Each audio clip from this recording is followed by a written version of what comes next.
I'm in the fast lane when the light turns green, and I built tough, I ain't nothing but grit, cause I made rugged blood, sweat, and spit.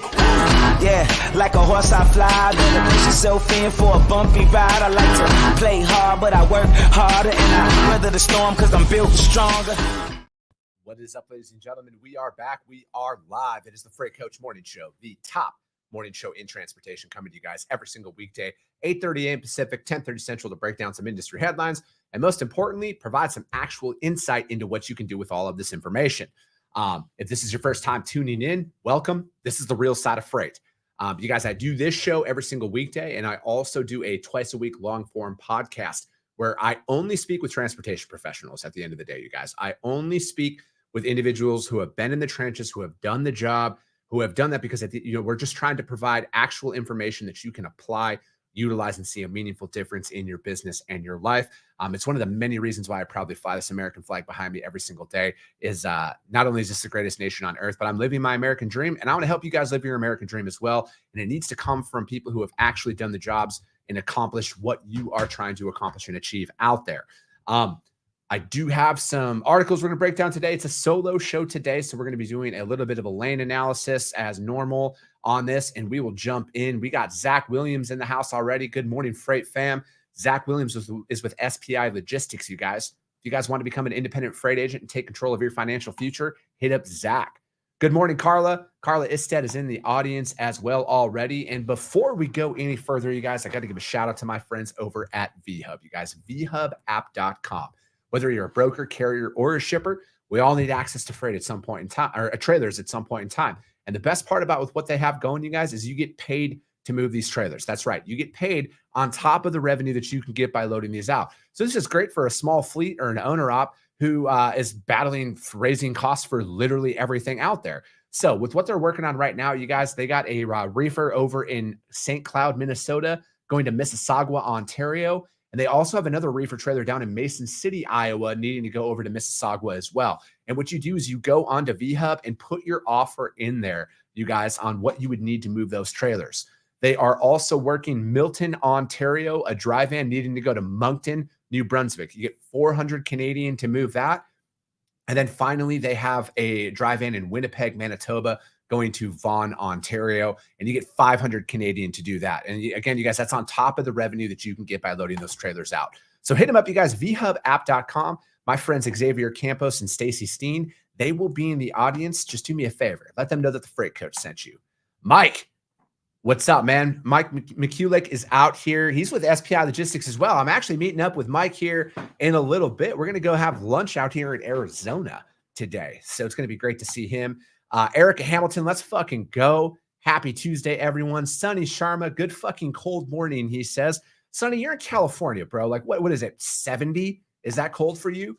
Nathan says, good morning. He's rocking that American flag out there in his comment on YouTube, you guys. And as always, I put, if you're not familiar, I also have the YouTube channel where I'm live streaming on there, the Freight Coach, as well as the Coffee with the Freight Coach audio-only replay of this show on iTunes and Spotify. The links to all the articles and everything we break down are automatically uploaded into that as well, you guys. So you guys can go in there and check them out. And if you guys do go over to those other platforms, do me a favor, you guys. Subscribe, share the show, rank the show on there. It all helps, because if you guys see value, your network's going to see value in this as well.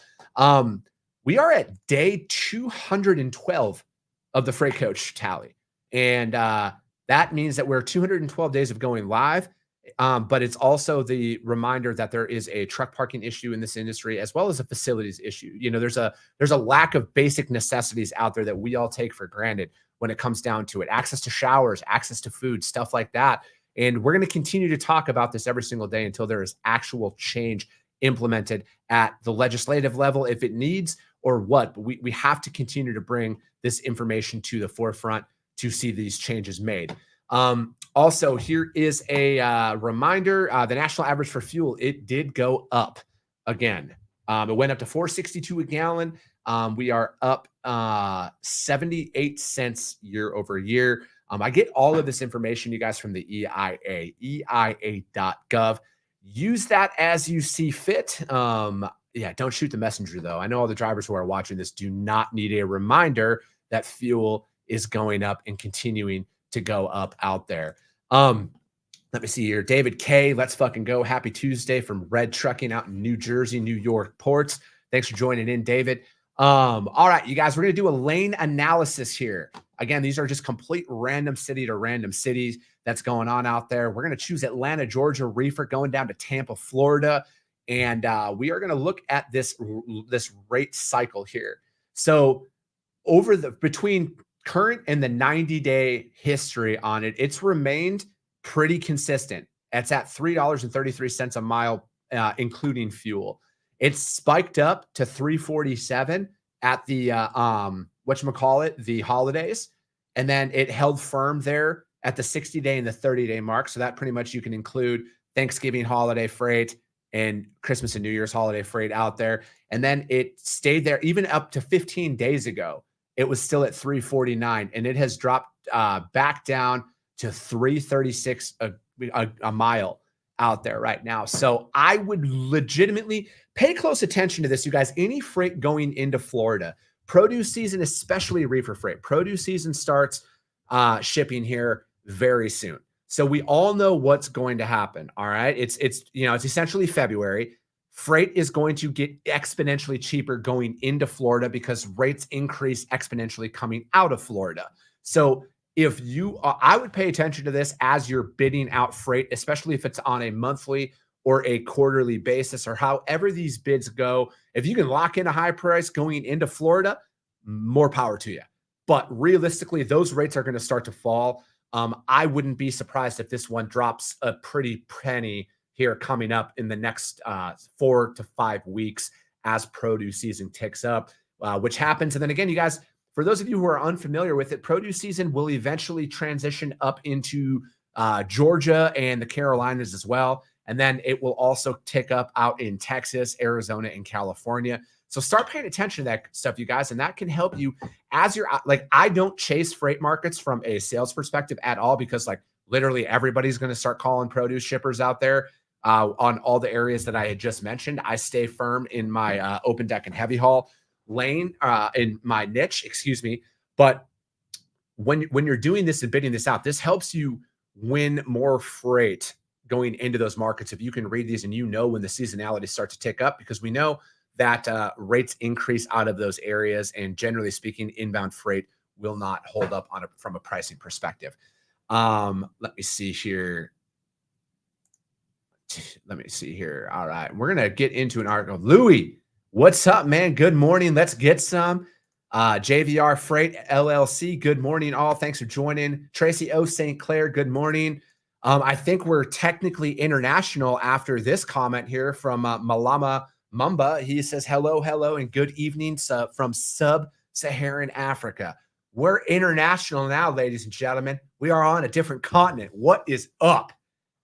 What is up? I love it.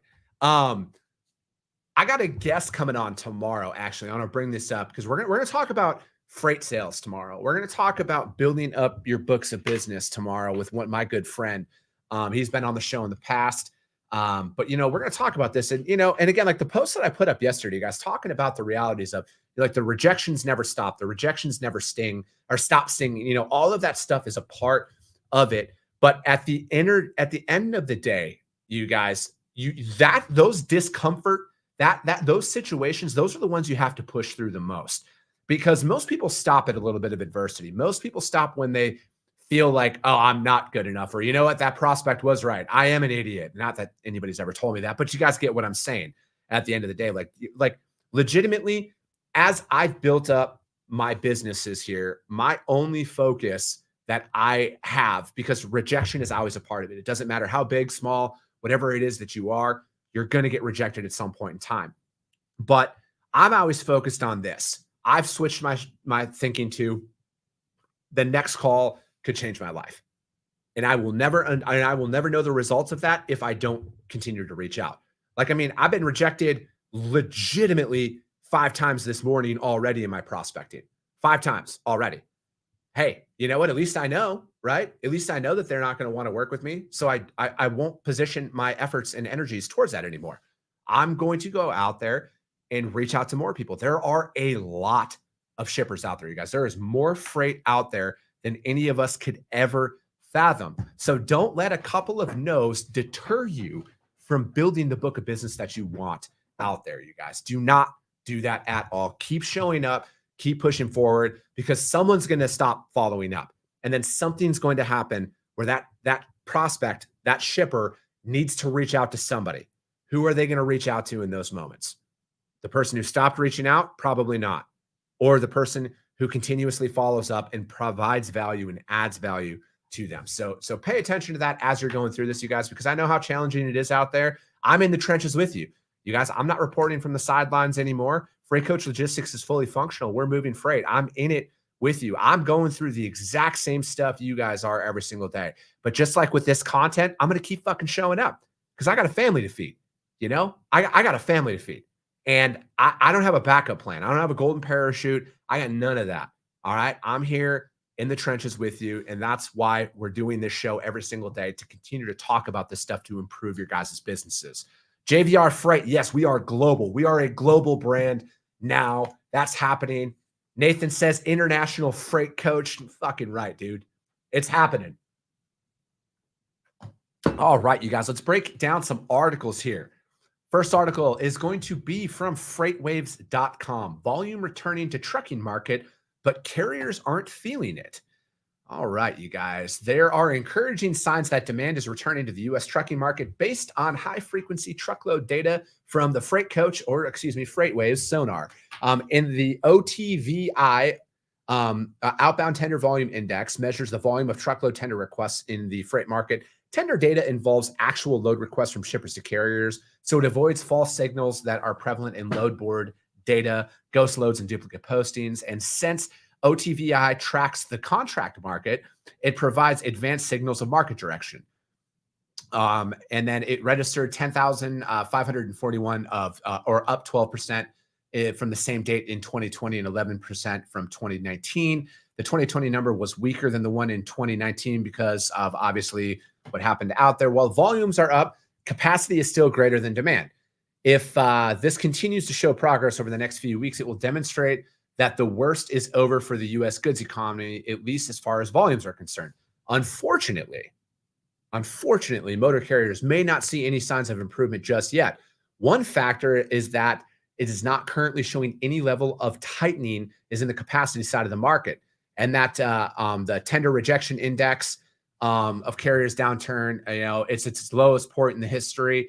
It's currently at 3.76. And all right, so just to supply a little bit of insight into why that is, what they're talking about in here, you guys, again, we've been talking about this last year, like tender rejections were very low because contracted rates were extremely high compared to spot market. So you're not going to reject a contracted load to take on a spot market. Right now, Q1, January and February are historically the slowest months in shipping. All right, ever. Like every single year. I've only moved 3 truckloads in my career, so take that for what it's worth. And that's me being completely sarcastic. I've been in the industry for a very long time. But again, right now, you guys will hear me refer to this time period as the Q1 All-Stars, right? These are the people who bid hyper aggressive in their RFPs because they know volumes are going to drop. They just need market share. They just need revenue coming through on their books. You kind of see this in large publicly traded companies, is because they need revenue coming through on their books, and people will just take loads for the sake of taking them right now because it's fairly easy to cover based off of their point in this article that there's still a lot of capacity out there for the most part. So it's not that hard to cover freight. So you're not going to reject any tenders right now at all. You will start to see that tick up. The tender rejections will increase this year because at some point the spot market is going to get out there. Where there's going to be more opportunity to make more money out there. All right. They know they underbid, so they're going to reject it. Not their problem. But then what happens on that waterfall for the most part is if everyone in that network, say there's 10 carriers or providers on a lane, they all reject it. It then goes out to the spot market. Then it's open season out there. All right. So that $1.80 a mile you might have bid on that is irrelevant now. And then you're going to go in and try and get more money out there on the spot market. I highly advise against this shit because it's shady business tactics. And if you can't price it out for what it's worth, then don't bid on it. But again, I'm not here to argue semantics.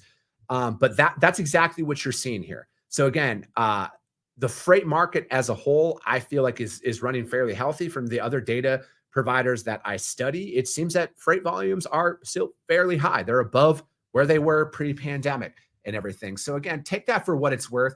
The spot market will recover this year. All right. I am convinced of it. We're already damn near a year into this market shift because most of them last 18 months. All right. So we're already at, from what the data was out there, we're almost at the year point of when the market started to shift. So therefore, that's the kickoff, unfortunately, of it. But it's going to be running its course throughout this year. I don't have a crystal ball, but I know at some point this year it is going to do it. So do whatever it is you have to do to stay in business right now, you guys. Supply and demand are currently misaligned.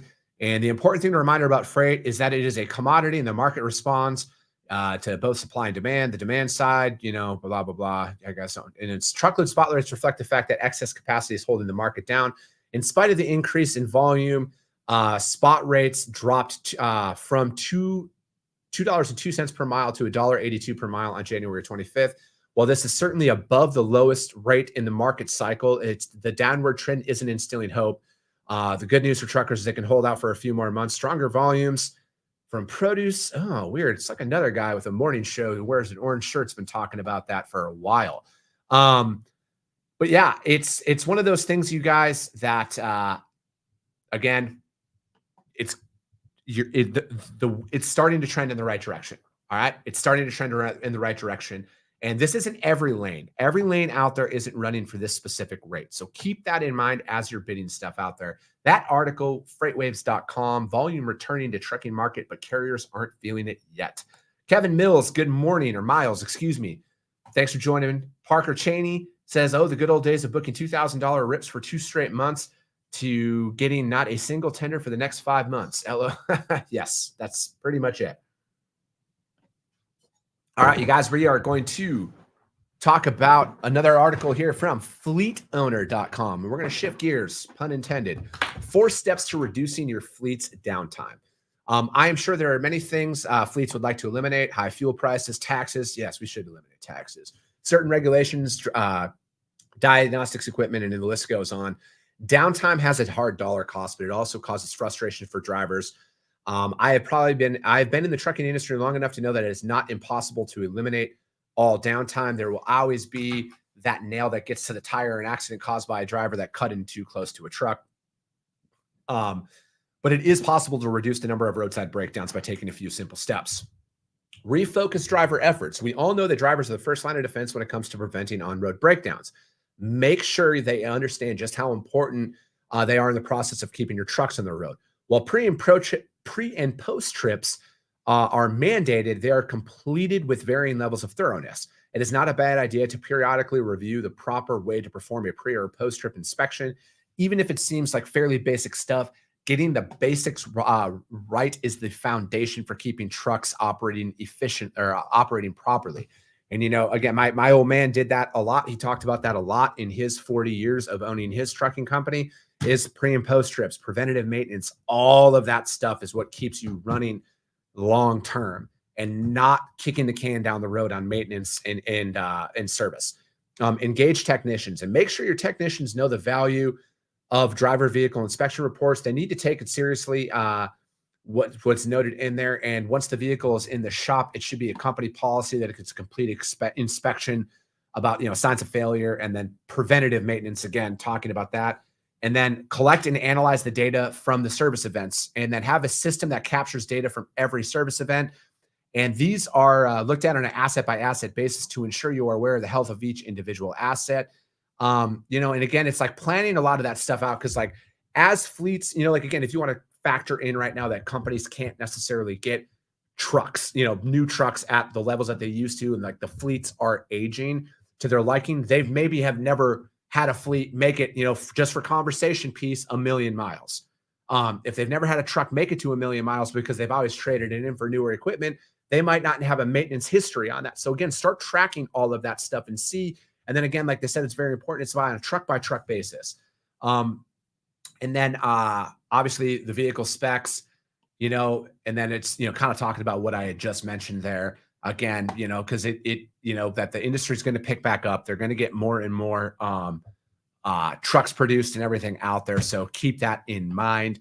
In a perfect world, there would be no breakdowns, but I'm not sure how to make it perfect, but the 4 steps could get us closer. It's a good read. I think there's some good information in there. Again, if you're just trying to piece a lot of this together, because this might come as a shock to some, there is no playbook to business. There is no playbook to entrepreneurship, but it's kind of the purpose of this show is putting this information out there for you guys to use in your business, brought to you by people who have done the job you are trying to do. So that article, fleetowner.com, 4 steps to reducing your downtime.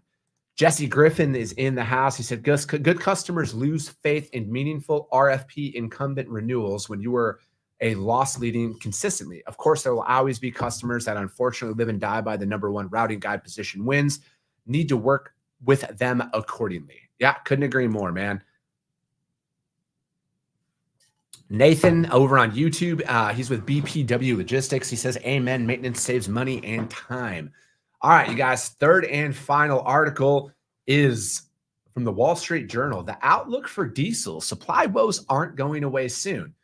Prices unlikely to revisit last summer's peaks, but their chief oil analyst writes that tight supplies will continue to exert pressure on diesel markets in the coming months. Retail prices soared to an all-time high of $5.81 a gallon last June. Let me see. Though prices have dropped by more than $1 a gallon since then, many of the same elements that drove the surge in prices remain firmly in place. Throughout the U.S., diesel supplies remain tight. The East Coast in particular, let me see. Diesels are, we're at least 28 million barrels below the 5-year average, which is terrible. Like, that's terrible, in my opinion. Some of the supply issues go back. Let me see. I'm just skimming here, you guys, because there's a lot of dead space in this article. A few more events are, yada, yada, yada.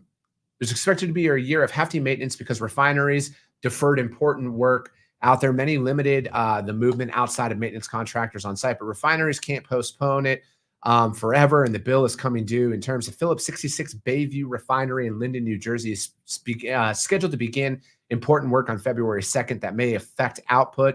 Any complications in restarting the facility could push diesel and gas prices higher once again. Let me see. Sanctions. Prices for diesel have been relatively stable since January, thanks to a mild winter in the Northern Hemisphere. But those patterns to forecast could change in February. And the futures market is still pricing in the near term, tightly supplied market through what is known as backwardation. And then this is where the current prices are higher than forward deferred prices at the time.